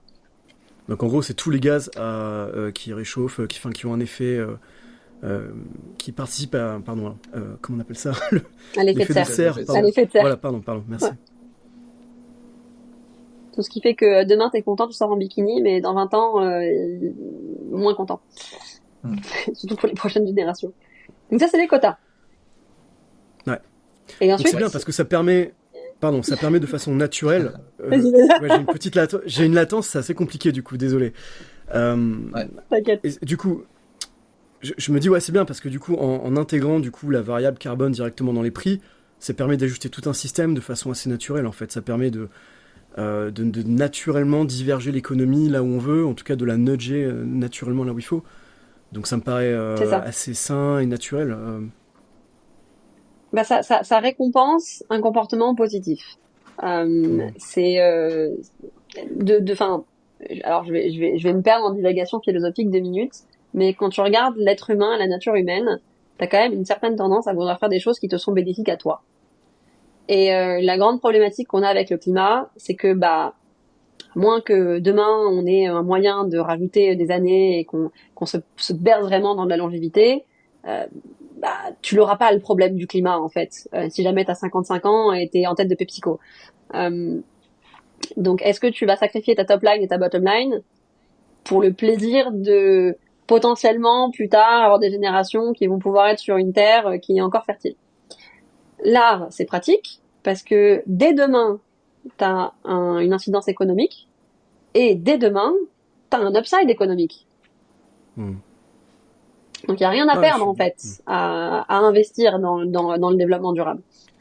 Et du coup, tu peux améliorer ta top line et ta bottom line, qui est 2 termes que tout le monde ne comprend pas forcément, Isor. Désolé, je vais traduire, pardon. Je vais enlever la casquette de start-upeuse 2 minutes. Alors, top line, c'est faire de l'argent. Bottom line, c'est dépenser de l'argent. Donc, améliorer ta top line, ça veut dire faire plus d'argent et réussir à consolider ta bottom line, c'est dépenser moins d'argent du coup. Ce qui fait un modèle économique viable. Et ce qui est autorisé par le mécanisme de quota. Yes. Ah putain, j'ai bon, parce que je me trompe tout le temps. Alors du coup, s'il n'y a pas que les quotas, il y a quoi? Il y a aussi les crédits, c'est ça? C'est ça. Alors, Et, les crédits, c'est fascinant. ouais. Ah, oh là là, oh là là. Et juste, attends, pour avoir un ordre de grandeur, Isor, les quotas, ça représente combien de millions, de milliards d'euros ou juste c'est vraiment pour faire plaisir à Tim, uniquement, mais important. Donc pour donner un ordre de grandeur, Tim, le système des quotas carbone génère à peu près 44 milliards de bénéfices à l'échelle de l'Europe par an. Alors ça, c'est ce qui rentre dans les caisses de l'Europe, mais le volume échangé en milliards, il est peut-être supérieur encore? Le volume est bien supérieur. Quand on regarde, il y a 3 bourses sur les marchés à l'heure actuelle. T'as l'européen, t'as l'américain, et puis t'as nous. Et nous, on est une bourse émergente. L'européen, il est en charge de ce qu'on appelle le système primaire, donc c'est l'achat direct des quotas, pas le deuxième système secondaire. L'américain, il fait les deux, et l'américain, en un an, en 2023, je crois, et ça a augmenté en 2024, ils ont fait 1 trilliard, 1 trillion en français, je crois on dit, toujours la traduction des chiffres en français et en anglais, de valeur d'échange sur ces marchés. Juste sur les quotas. 1 trilliard, c'est 1000 milliards. Ouais, c'est ça. 1 trillion, comme on dit en pitch. Parce que ouais, une tonne en quota, ça a une certaine valeur. Et c'est qui fixe la valeur d'une tonne en quota en fait au niveau de l'Europe, au niveau de l'Amérique, comment c'est fixé? Je vais avoir une réponse mais qui est tellement capitaliste. La loi de l'offre et de la demande, Benjamin. Ouais. Non mais Alors, ça m'aide à voir. Hein. Ça s'échange à 60 €, entre 60 et 70 €. Et quand il y a eu l'arnaque au carbone, dont on pourra parler later, le prix avait augmenté, il avait pété les plafonds, c'était à 140 €. Parce qu'il y avait énormément d'offres et énormément de demandes. Donc depuis ce moment-là, l'Europe a décidé de faire ce qu'on appelle une réserve de stabilité. J'allais te demander ça, ouais. Est-ce que tu peux stocker ces trucs et dire bon ben voilà, j'en accapare tellement que du coup j'évite une trop grosse volatilité, ou s'il y a une trop grosse volatilité, j'en vends un peu ou j'en rachète, ou il y a ce genre de mécanisme qui vient éviter ça, ok. Ouais, exactement. Et puis en plus là, on est à un moment qui est super excitant sur les marchés parce que entre 2005 et maintenant, il y a environ 17 000 entreprises qui sont concernées, donc des gros industriels, des petits, des moyens, et c'était certaines industries. Et là, à partir de 2027, il y a le système de quota 2, donc ça fonctionne de la même manière, et il y a 17 000 autres entreprises qui vont être concernées, dont le secteur de l'automobile, des routes, des infrastructures. Donc ça va être encore plus impactant sur l'innovation. Tesla, par exemple, il y a un cluster qui s'est formé autour de Tesla avec Renault, Toyota, Peugeot et différentes entreprises pour réussir à s'échanger entre les différents groupes. Enfin, c'est fascinant parce que du coup tout le monde prend position parce que ils ont peur de perdre gros si jamais ils changent pas leur manière de faire. J'ai une petite question, enfin, je sais pas si c'est petit, mais parce que c'est difficile à cerner un peu tout ça, mais en gros, nous, vu qu'en France, là, on pollue pas beaucoup, on est fort en carbone. Si on industrialisait beaucoup la France, si on produisait beaucoup de choses en France, du coup, on aurait énormément de quotas à revendre et on pourrait se faire plein de fric comme ça parce que du coup, on produit à très basse valeur carbone. Et donc, du coup, ça pourrait être hyper pertinent aujourd'hui de réindustrialiser à fond pour produire Oui. c'est ça? Ah oui, clairement. Hein. Si jamais la France a un moyen de réindustrialiser à fond, de capitaliser sur le nucléaire ou sur d'autres énergies, et de le faire tout en ayant, comme on l'a vu, on est plutôt un champion du développement durable et un modèle. Il y a gros à chercher sur les marchés internationaux. Ouais, donc c'est un vrai axe de développement, ce truc du carbone là. En fait, le quota carbone, ça peut vraiment être porteur dans notre industrie, quoi, et pour des boîtes qui se lanceraient en France, quoi. D'accord. Tout à fait. Waouh. Et dernier truc, chaque entreprise qui se crée en France a un nombre de. Comment est défini le nombre de quotas qu'ils ont par an? En fait, c'est par rapport à la taille de l'entreprise, c'est par rapport à la production globale de cette entreprise, c'est par rapport à quoi? Parce que une petite start-up, j'imagine, va pas avoir le même quota carbone que Volkswagen. Je sais, c'est pas français, je rigole. Renault, ou quelque chose comme ça. Non mais t'as tout à fait raison. En fait, d'abord, ça va être surtout ce sera très con, hein, ton code NAF. Oui, d'accord. L'industrie à laquelle tu appartiens quand tu incorpores ton entreprise. Pour traduire, Martin. Mhm. Et après ça, généralement, quand t'es soumis au système, tu le sais très vite. Et t'as automatiquement c'est un petit peu comme c'est drôle parce que c'est vraiment un marché financier, hein. Je pense que ça va faire plaisir à Tim. Tu vois, comme t'as ta banque, quand t'ouvres un compte en banque, du coup t'as ton compte en banque. Pour les quotas c'est pareil. Il y a un registre Ouais. qui est un petit peu comme une banque. Et en fait, tu as ton compte en banque de registre de quotas. Et dans ton compte en Mhm. banque de registre de quotas, t'as tes quotas dedans. Et C'est ça intéressant s'échange parce comme que de l'argent. ça veut dire que l'énergie devient une unité qui est donc transférable, Une monnaie. échangeable. Ça devient une monnaie en Exactement. fait, c'est ça qui est intéressant. Voilà, mais merci Martin. D'ailleurs, J'ai si eu vous des- l'avez pas regardé, regardez notre épisode précédent qui parle justement avec Amaury Séché de la monnaie. Mais bon, voilà, auto-promo, Mais j'arrête. t'as Tu viens fait sur la le podcast transition, pour faire ta promo. t'as fait la transition parfaite, Martin. Parce que du coup, comme c'est de la monnaie, qu'est-ce qui s'est passé? Il y a eu des personnes qui voulaient être créateurs de cette monnaie. Et donc jusqu'ici, tu veux faire un billet de banque, t'as un gouvernement et tu crées ta monnaie. Ça, c'était les quotas carbone. Les crédits carbone, c'est qu'on a autorisé à des entreprises privées de créer des crédits si jamais tu avais été plus ou moins vertueux, de façon assez similaire aux quotas, mais sans avoir une contrainte réglementaire derrière, et n'importe qui pouvait en créer. Donc là, ça a été la ruée vers l'or. Mais Et attends, par quel mécanisme tu peux créer un crédit? t'es Microsoft. Ok. Au lieu d'avoir un data center qui pollue, tu décides de passer par l'entreprise que tu as citée au tout départ du podcast. En fait, ça te fait polluer moins, entre guillemets. Et tu vas demander à une entreprise qui va venir auditer ce que tu as fait et qui va dire ouais, effectivement, au lieu d'avoir pollué de temps, ils ont pollué que de temps. Et donc, cette réduction, on va dire que ça a été une innovation technologique et que ça peut faire valoir la création d'un crédit carbone. Ok. C'est la même chose avec la forêt. Ouais, vas-y, donne un autre exemple. T'as planté des arbres et ces arbres du coup ont généré plus d'oxygène, ou alors au contraire t'as planté des bambous, et les bambous en fait ce qu'on sait pas, c'est que ça permet de capter également du carbone. Et en fait tes bambous, tu vas calculer pendant 10, 15, 20 ans combien de carbone est-ce qu'il a retiré de l'atmosphère, et ensuite à chaque fois que tu auras retiré une unité, on va te créer un crédit carbone en même temps. Est-ce que ouais, vas-y, Tim. ça n'a pas l'air un peu... Donc j'ai l'impression que l'intention, moi je la trouve assez bonne, mais j'ai l'impression que c'est un système qu'on peut gamer. Si on est un peu malin, j'ai l'impression c'est assez subjectif. Il y a quand même moyen de faire passer des choses, de faire croire des choses. Est-ce que vraiment c'est fondé? Est-ce que mes craintes sont réelles? Tes craintes sont réelles, quotidiennes, D'accord. se passent tous les jours dans le monde. Je crois qu'il y a D'accord. 3 jours, il y a un entrepreneur aux États-Unis qui a été arrêté pour une fraude de 150 millions au crédit carbone. Donc ils avaient acheté un lopin de terre où ils avaient planté des arbres et ils avaient demandé à une entreprise qu'ils ne connaissaient pas de venir attester qu'ils avaient bien fait des crédits carbone. J'espère que tout le monde va bien les guillemets, je pense avoir des crampes. Mais On te mettra en full screen.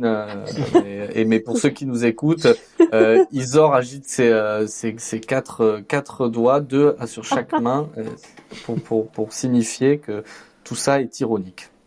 Exactement. Merci beaucoup, Martin. C'est moins drôle quand tu Je t'en l'expliques.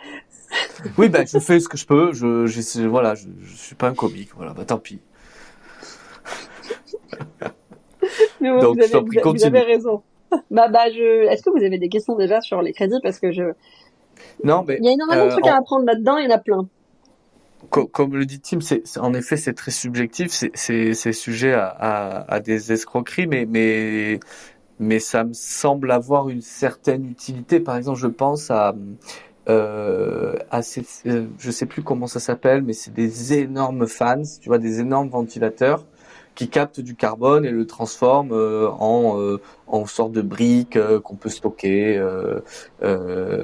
Ça, par exemple, typiquement, si je veux faire une analogie avec la crypto, c'est comme si j'achète des cartes graphiques, je les mets en série et je mine des bitcoins et je suis donc rémunéré en bitcoin pour ça. Mais si je fais la même chose avec le carbone, je mine. Typiquement, c'est ce que je décris, je mine du carbone dans l'atmosphère, et du coup, comme c'est un truc qui n'a aucune valeur, c'est une vieille brique que je vais stocker dans mon jardin, en échange pour le service rendu à l'humanité, je récupère des crédits. Donc, je vois quand même qu'il y a un côté escroquerie, mais il y a un côté utilité. Donc, ma question finale, c'est est-ce que ça perdure, ça va perdurer, est-ce que c'est un système qui est en cours d'être réformé, etc., etc. Et surtout, le crédit, en plus, il était plus simple à capter pour le monsieur tout le monde. Encore une fois, le mec qui installe des panneaux solaires sur son toit, qui va générer de l'énergie plus qu'il va en dépenser, lui, c'est normal. Enfin, s'il redistribue cette énergie sur la grid, c'est normal qu'il ait une sorte de crédit, en gros, que ça lui rapporte un peu de thunes, ça, non? C'est ça Ouais. le crédit, du coup? C'est exactement ça, ouais. En fait, n'importe qui, quelque part, peut créer un crédit. Moi, le système des crédits carbone, je trouve qu'il est fascinant. Vraiment fascinant, parce que n'importe qui peut, entre guillemets, prendre son destin en main, et puis décider de faire un geste pour l'environnement, et d'être tout de suite rémunéré pour ça. La problématique, c'est que historiquement, comme tu l'as dit, Tim, ça a été gamifié, il y a eu plein de contournements, il y a eu des fraudes. Après, ça veut pas dire que les efforts se sont arrêtés.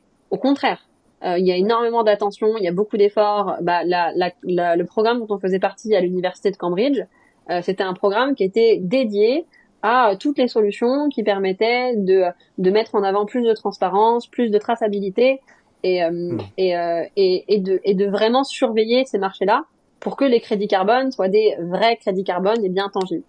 Il y a un gros sujet qui est vraiment sur le devant de la scène dans ces marchés-là, c'est est-ce que un jour un crédit carbone pourra valoir un quota carbone et est-ce qu'ils pourront s'échanger? D'accord.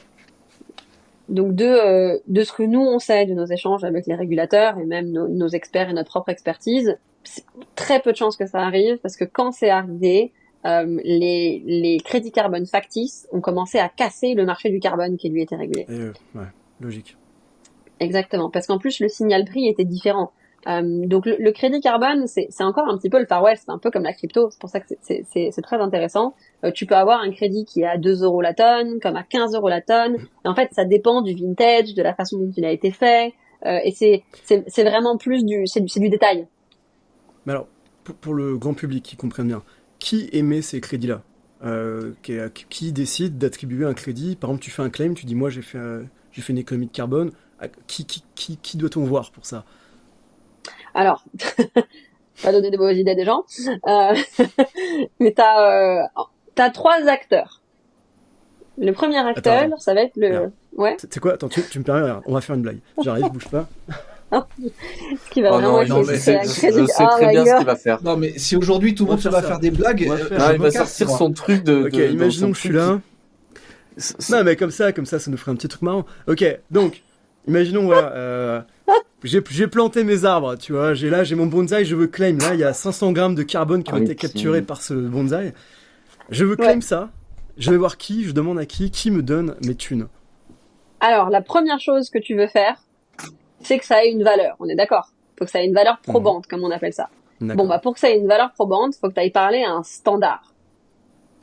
Un standard, c'est un organisme qui va venir chez toi, qui va regarder ton bonsaï, qui va faire, oui, effectivement, ce bonsaï est un vrai bonsaï, il est bonsaï bien, D'accord. tu as le droit à 4 crédits carbone. Et puis D'accord. après, voilà, il va te faire un petit papier avec écrit bonjour.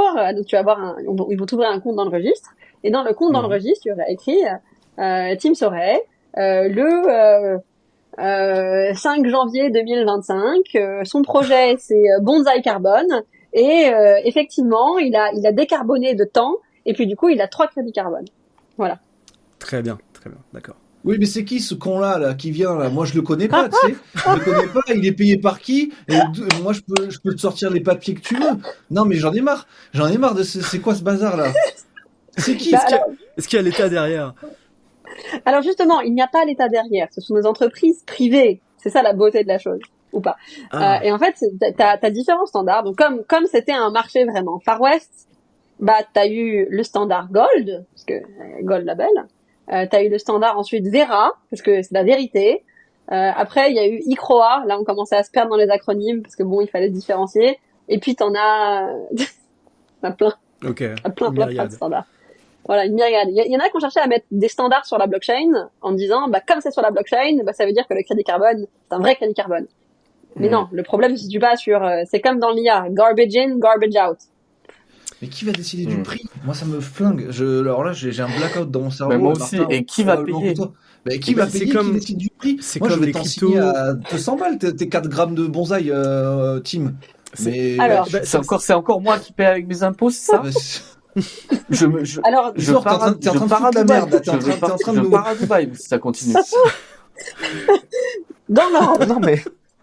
quand on regarde les Autrement. JO, les JO le gouvernement français a acheté des crédits carbone du même montant de ce qui aurait été la pollution des JO. Donc là, oui, effectivement. Mais ils se sont assurés que c'était des crédits carbone de bonne composition et qui avaient été vérifiés et validés par une entreprise qui était française. Je pourrais pas t'en dire plus. Mais ça, c'était un cas d'école gouvernementale. Sinon, généralement, ça va être Meta, ça va être Microsoft, ça va être Amazon, qui sont pas soumis au système des quotas, parce que c'est des boîtes tech, donc elles ont rien à voir avec l'industrie. Même si je pense que les boîtes tech, avec l'IA, dans 5 à 6 ans, le prochain système ETS, c'est pour eux. Et eux, par contre, pour quand même essayer quand même de faire un geste vers l'environnement, ils vont acheter des crédits. Donc généralement, c'est Microsoft qui va demander à Tim son crédit Bonsaï. Mais ils les achètent pour s'acheter des points de vertu ou ils les achètent pour une utilité commerciale, économique Point de vertu. À l'heure actuelle, vraiment point de vertu. Hein. Le crédit carbone, personne ne te force à l'acheter. C'est le quota que tu dois acheter. D'accord. Hein. Ok, c'est pour se relustrer l'image en fait. Pour l'instant, c'est ça, sa pure valeur, c'est juste ça quoi. Ou faire un geste pour l'environnement si on leur prête des meilleures intentions. Ouais. Mais donc Oui, non, mais j'imagine par que Ouais, vas-y Ben, termine. Mais énormément d'entreprises, je sais que Apple par exemple essaie d'être carbone neutral d'ici 2030 ou des choses comme ça. Donc j'imagine qu'en fait, plus elles arrivent à prouver ça, plus elles créent un réseau de trust là-dessus avec différentes certifications, etc. Plus elles peuvent se permettre de communiquer là-dessus et d'avoir l'air crédible sur le sujet et donc de pouvoir en profiter en termes d'image et d'apparaître comme un leader sur le sujet, sur l'écologie, tout ça. Donc je pense que c'est un intérêt. Aujourd'hui, les gens, ils achètent... ils sont intéressés pour acheter des choses clean. Si demain, je vous propose un avion qui fait 10 fois moins d'émissions, je pense que ce serait intéressant. On serait tous prêts à payer 10 balles en plus ou 20 balles en plus son ticket, éventuellement. Donc, il faut avoir le tarif. Donc, je pense que... d'accord, ouais. Je pense que la façon dont ça fonctionne, c'est qu'il faut que ça ait un intérêt pour l'entreprise quand même. Mais comme tu disais, ça a l'air d'être assez rentable pour une entreprise d'implémenter ces systèmes-là à la fin. Bah, si je devais donner un vrai conseil, pour le coup, sur comment réussir à monétiser, en fait, ton geste pour l'environnement, ouais, c'est dommage que ça marche pas, parce que, comme tu disais, Martin, les entreprises qui réussissent à capter du CO2 et en faire des briques, bah, ce serait bien qu'elles puissent avoir une récompense pour leurs efforts. Moi, je leur conseillerais plus de trouver une entreprise qui est soumise au système des quotas, que tu sais forcément d'en acheter, qui est forcé d'en vendre et vraiment qui a une vraie raison de décarboner, et tu lui dis écoute, tu te sers de mon produit, du coup tu décarbones de temps. Moi je sais que la tonne de quota c'est 60 euros alors que le crédit il est à 2 euros, hein, donc vraiment l'intérêt économique est moindre. Moi j'aimerais bien qu'on fasse une JV ou alors moi je me fais rémunérer pour ma peine sur la vente de tes quotas. Et là il n'y a pas de problème. Mais en fait à vouloir trop ouais. Ce que tu décris, c'est un moyen de pallier au fait que les crédits carbone et les quotas carbone ne s'interchangent pas. C'est ça.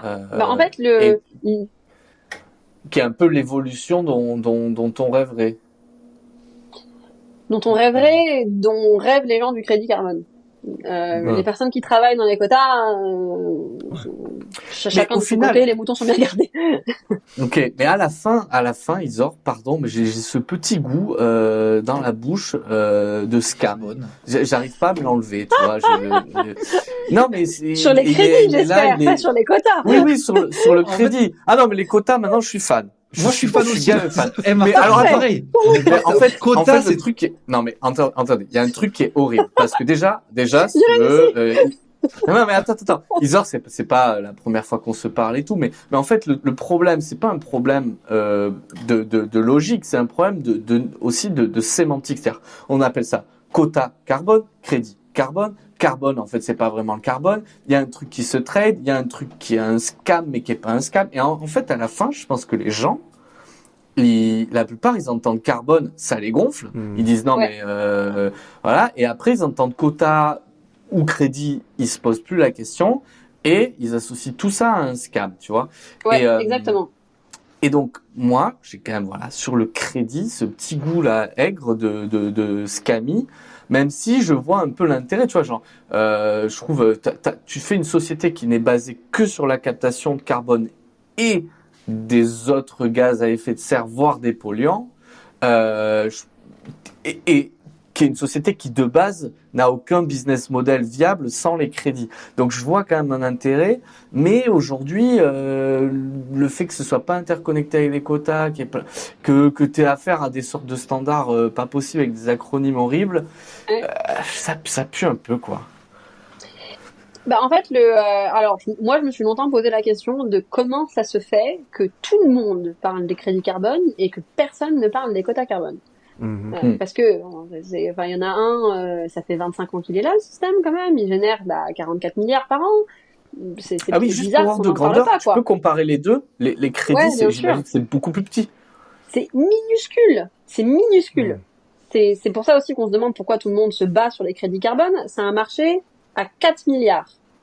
Et ça, c'est 4 milliards avec l'augmentation de 25% année sur année, prévisionnelle. On n'a pas les vrais chiffres. Alors tout à l'heure, tu parlais de plusieurs trillions juste aux Amériques sur le quota, quoi. Exactement. Juste sur la valeur qui est échangée sur les marchés, c'est 1 trillion. Ouais. Voilà, c'est même pas comparable. C'est même pas comparable. Mais alors, donc j'ai beaucoup creusé. Tout le monde parle de ces satanés crédits. Ça, c'est une excellente question. Parce que je l'ai posée à beaucoup de personnes. Parce que je comprenais pas. On est tout seul fou à avoir compris un truc ou est-ce que, qu'est-ce qui s'est passé? Et, j'ai demandé au Parlement européen, qui est en charge du système.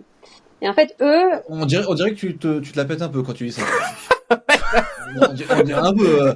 Mais non, mais moi, chaque fois que j'ai une question, mec, je prends mon tel, j'appelle le Parlement européen et c'est que ça, quand même, j'ai les réponses à mes questions, tu vois. Et ça, bordel, qu'est-ce que...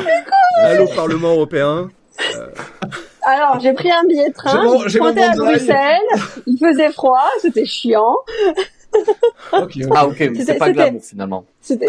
Non, c'était pas pour m'appeler. Non, c'est... Ça sonne vrai, ça. fortune. Bah écoute, j'ai ouvert le journal, j'avais acheté mon journal 3 euros et j'ai lu mon journal et j'ai pas eu de réponse, Benjamin. Eh mais merde. Non, donc tu Non, les as appelés. J'y suis allée, je leur ai demandé s'il vous plaît, est-ce qu'on a le droit de vous poser des questions, très très humblement, parce qu'on aimerait bien avoir des réponses, encore une fois très très humblement, et s'assurer qu'on n'est pas en train de casser des trucs qu'on n'aurait pas envie de casser. C'est dans la réalité des choses, c'est vraiment très très loin d'un ego trip. C'est plutôt essayer de venir comprendre au cœur du rouage quel est le système qui leur a fait créer ce machin-là et à quel point est-ce qu'on a le droit ou pas d'interagir et de toucher avec. C'est un petit peu sacré. Et surtout que ça génère beaucoup de valeurs économiques et en plus ça a un lien avec les banques européennes. Enfin bon, bref, faut faire attention quoi.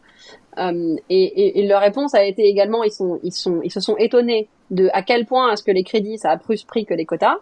Et c'était surtout là-dessus que je voulais arrêter l'anecdote parce que c'était ça que je trouvais marrant. Il y a un groupe de chanteurs, je crois que c'est Linkin Park, qui a fait une tournée genre il y a 10 à 15 ans en disant les bénéfices iront dans l'achat des crédits carbone. Et du coup, tout le monde s'est dit, parce qu'ils ont fait un gros coup de pub dessus, bah voilà, on va tous acheter vert et c'est génial les crédits et c'est là où la confusion est née. Donc c'était juste le côté Linkin Park, Parlement européen que j'avais envie de souligner, Benjamin, mais Non, j'ai rangé stylé, mon stylé. ego. Attends, elle fait quand même des anecdotes très très vénères. Là où il oui, te cale l'Union européenne, Linkin Park, enfin Parlement, etc. Non mais moi, c'est j'aurais très pas tenté le intéressant. croisement Union européenne. Ouais, Union ouais, Européenne, franchement, j'aurais pas tenté personnellement. c'est un croisement. C'est un peu, non, mais très réussi. Mais donc du coup, Tu vas encore dire que c'est un scam le crédit, Martin, c'est bon, tu l'as dit 17 fois déjà. Est-ce qu'on peut passer à la suite? Passons à la suite. Allez. Ok, la suite du coup, vous cherchiez tout à l'heure une manière, vous cherchiez qui aurait la question disruptive du podcast. Ça va être moi, je le sens. Là. Oh. Tout à l'heure, ma transition était à chier, mais là, je le sens. Tous ces trucs-là, crédit, quota, etc. Voilà, on a vu que c'était un énorme marché. Il y a des choses qui se passent là et tout. Et quand la fusion de Team arrive et que du coup, on a énergie illimitée et propre et décarbonée, on n'en a plus rien à foutre en fait. Des quotas, des crédits, on n'en a plus rien à faire de tout ça. Donc tout ça, ça passe à la trappe. Et donc du coup, peut-être ta start-up aussi, Isor. Oh, mais c'est horrible tout ce qui se passe là. C'est horrible. Alors du coup, est-ce que du coup ma question un petit peu conspirationniste, c'est est-ce que du coup tous ceux qui se font des mailles pas possibles justement sur ce marché du carbone vont voir d'un bon œil les arrivées technologiques? Est-ce qu'ils vont pas justement lobbying et compagnie dire non c'est bon la fusion on n'en veut pas, c'est bon ton turbotron gigatron je comprends maintenant pourquoi tu te foutais de ma gueule en début, c'est parce que si voilà t'as des mises. Mais tu as, Benjamin, tu m'as démasqué. Ouais. Les masques tombent. Tu me laisses 1 heure avec quelqu'un, je lui fais tomber ses masques. On a fait de Scooby-Doo. If it wasn't for you meddling kids, I would have gotten away with it. Alors, il se passe quoi là? Il se passe quoi si la fusion arrive? J'ai 2 façons de te répondre. La première, c'est une façon très très marketing. Mon business, c'est d'être out of business. Ça, c'est la première. Fine, ok. La deuxième, c'est que c'est génial la fusion, mais entre le moment où tu vas dire à ton industriel qui est dans la Creuse, écoute, il faut que tu installes un réacteur à fusion et t'inquiète pas, ça va pas exploser, et qu'il te pose ces 1000 questions avant de l'installer, on a du temps. Et la troisième, c'est, tu as raison, nous, notre leitmotiv, c'est la technologie, qui est dont on pourra parler sur une autre fois si jamais ça vous intéresse, qui elle permet de faire du marché des intermédiaires. Donc c'est même pas juste le quota ou le crédit, on s'en fout, techniquement on pourrait trade n'importe quoi. Tant qu'il y a une réalité physique et une réalité financière, on a besoin de connecter les deux de façon peu chère, rapide et avec un prix qui correspond plus à un producteur plutôt qu'à un mec sur un trading floor dans une banque. Donc si demain il y a plus de quota, si demain il y a plus de crédit, eh ben il y aura encore de l'énergie, il y aura encore peut-être encore un petit peu de gaz, j'espère qu'il y aura pas de charbon, mais il y aura toujours des commodités à trader parce que c'est ça en fait qui a fait naître les premières bourses. La première bourse elle est née en Chine et c'était sur des matières premières. Là je te parle du XVIe siècle. Ouais. Il y a longtemps. Donc ça va, les marchés financiers nous will outlive us. Ok. Mais il y a quand même une autre dimension dans la question de Ben qui est de dire est-ce que les parties prenantes qui gagnent beaucoup d'argent avec les quotas ne vont pas avoir envie de freiner l'innovation. Voilà, le lobbyisme, etc., pour de- pouvoir garder en leur fait, gagne-pain. Ouais. C'est déjà des trilliards de dollars. Donc les gens qui prennent de l'argent, des fees sur donc comment on dit comment on dit Des intérêts. C'est marché. des intérêts un ou bénéfice. des bénéfices sur ce marché-là, ils vont dire ouais, bah, j'avoue, si demain la France elle passe tout électrique et à la fusion, j'ai pas trop intérêt à ça. Mais Bah, moi, je peux répondre pour nous, parce que c'est là où s'arrête ma responsabilité morale. Je peux pas répondre pour mon voisin. De ce que moi j'ai vu, par contre, il y a plus de lobbies, comme les lobbies auto, par exemple, qui sont en train de lobbyer pour que le deuxième système de quotas qui arrive en 2027 soit repoussé, plutôt que de lobbies qui cherchent à arrêter l'innovation. Au contraire, je les vois plus en train de dire l'innovation, c'est la seule solution qu'on a pour que les marchés soient plus rapides, plus liquides, plus transparents, etc., etc., et encourager ce genre d'initiative pour que, une fois que c'est terminé, c'est terminé. Après, côté banque, ils évoluent toujours avec le temps. Donc, si jamais demain il n'y a pas de quota, bah il y aura toujours autre chose qui pourrait émerger, je pense. oui. Et mais là, ce que tu dis, c'est que la tendance au final, c'est plutôt, en tout cas dans l'automobile, qui est pas une petite industrie, elle est plutôt de dire laissez-nous avoir des quotas, ne nous obligez pas à aller vers une technologie ou une autre.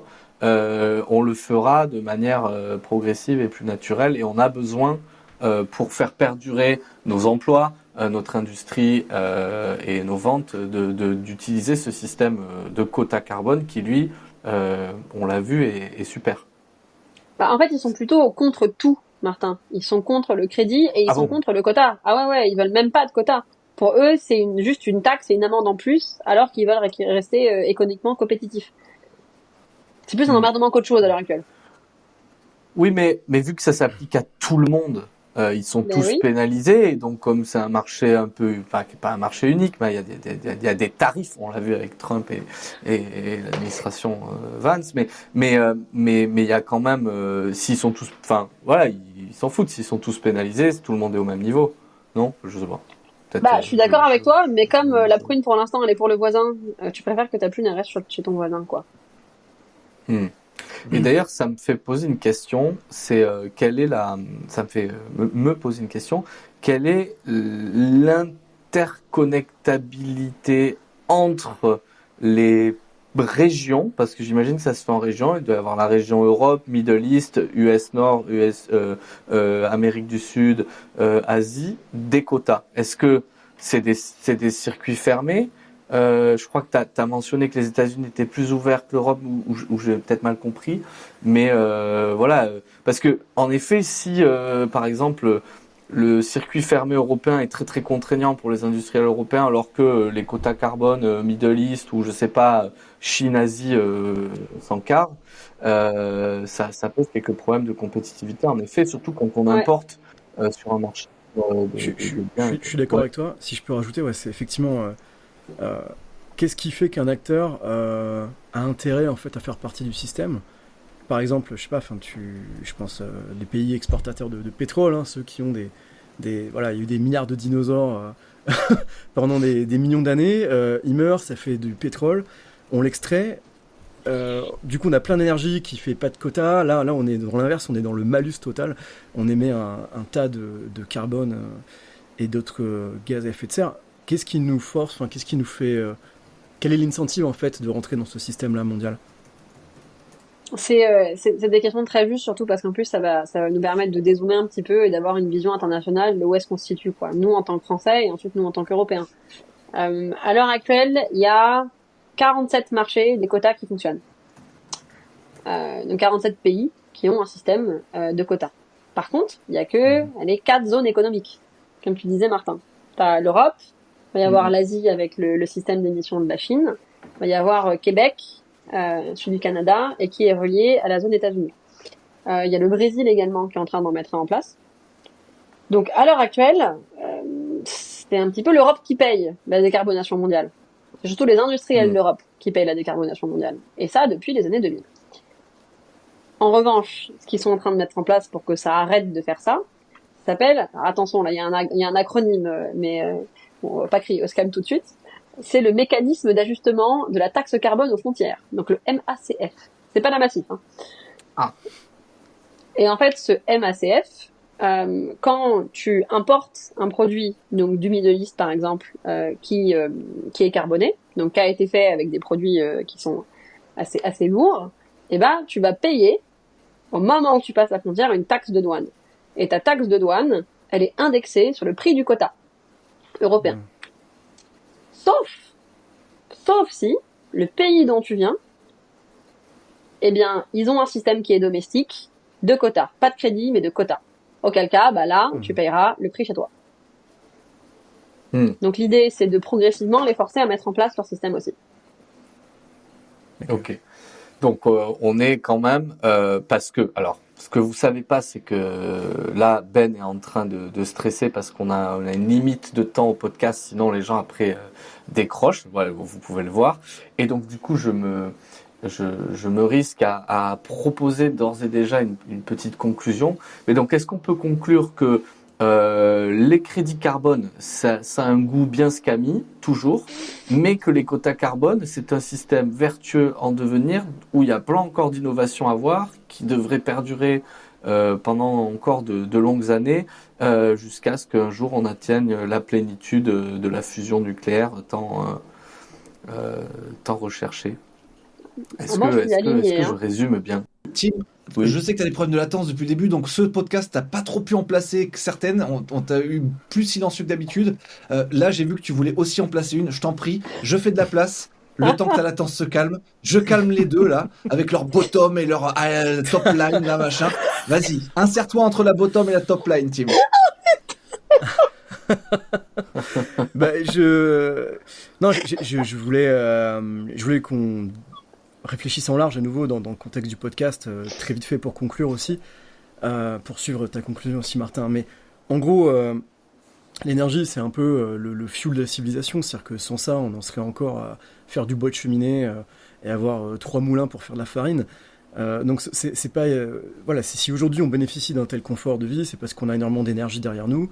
Et je trouve ça intéressant que aujourd'hui il y a énormément d'anxiété autour du carbone et beaucoup de gens ont l'impression qu'il se passe rien, que les gens font rien, que les politiques ne foutent rien. Enfin, il y a vraiment cette espèce d'idée ambiante comme ça que tout est assez à la traîne. Mais on voit bien que des gens travaillent là-dessus, qu'on essaie d'implémenter des mécanismes dans l'économie pour essayer de bouger tout le système mondial vers une économie plus verte, plus vertueuse, en tout cas, qui fonctionne mieux qui peut résoudre le changement climatique en tout cas. Je trouve ça intéressant, ça montre qu'il se passe des choses, qu'il y a des gens qui travaillent dessus tous les jours, et voilà, c'est une bonne chose, et c'est tout ce que je voulais dire. C'est des charges positives. Ces charges positives, c'est une conclusion positive. Ils ont ramené beaucoup de positivité dans ce podcast. Tout le monde a été positif. J'ai envie de dire c'est 20 sur 20. On en refera une avec plaisir. Merci à tous. Vous pouvez suivre Isor sur ses réseaux sociaux, j'imagine. Isor, où est-ce qu'on te suit? On me suit sur LinkedIn surtout, Isor Coursenet. Donc Courcenet, c'est comme un nez court, c'est assez facile à retenir. Sinon, je vais bientôt commencer à alimenter un Medium que je vais aussi mettre sur LinkedIn et sur Instagram, sur l'entreprise Initiative, sans eux, où je vais essayer de faire des 5-4 minutes où j'explique c'est quoi un quota, c'est quoi un crédit, comment ça fonctionne. Donc si jamais ça vous intéresse, surtout n'hésitez pas. Et voilà, nickel. Et quant à nous, on est toujours sur toutes les plateformes, Apple Music, Spotify, ainsi que YouTube, et sur Instagram aussi, et Twitter. Donc allez nous suivre partout, vous pouvez nous suivre si tous ces sujets vous intéressent. Merci beaucoup à tous, c'était Charge Positive. Ciao, ciao, ciao.